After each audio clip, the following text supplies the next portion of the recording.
BRICS सम्मेलन में आज पीएम मोदी ने चीन को खरी खरी सुनाई। उन्होंने आतंकवाद को दुनिया की सबसे बड़ी चुनौती बताते हुए कहा कि इस मुद्दे पर दो मुंहा रवैया नहीं अपनाना चाहिए। उनका इशारा चीन की तरफ से पाकिस्तान को शह दिए जाने की तरफ था।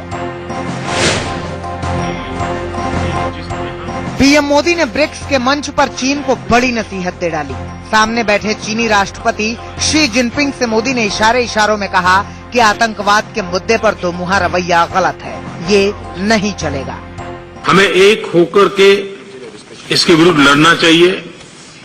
बिना समूहों और देशों, स्पॉन्सरर्स तथा टारगेटेड कंट्रीज के बीच बिना विभिन्नता किए हुए यह हमें ब्रिक्स में यूनाइटेड नेशंस और उसके सिक्योरिटी काउंसिल तथा अन्य कमेटी में करना चाहिए।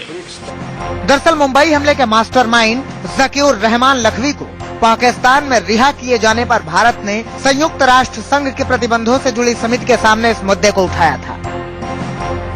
इसको लेकर पाकिस्तान के खिलाफ निंदा प्रस्ताव पास हो सकता था, लेकिन ऐन वक्त पर चीन ने इसका विरोध कर दिया, जिसके बाद बीच में ही बात अटक गई। इसलिए पीएम मोदी ने ब्रिक्स के मंच पर चीन तक अपनी सीधी बात पहुंचा दी।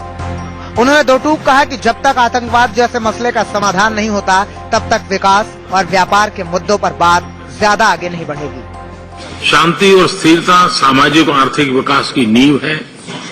हमारा स्वयं का और विश्व के प्रति यह दायित्व है कि हम अपने समय की मुख्य सुरक्षा चुनौतियों, आतंकवाद और उग्रवाद पर प्रभावकारी ढंग से कार्रवाई करें।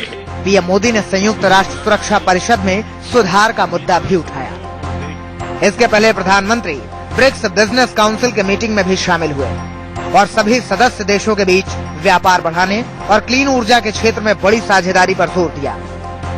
ब्रिक्स इकोनॉमिक्स के बीच सहयोग को घनिष्ठ करना बहुत महत्वपूर्ण हो जाता है। हमें विश्व के अहम विकसित क्षेत्रों के साथ ब्रिक्स बिजनेस एंगेजमेंट को भी मजबूत करना चाहिए।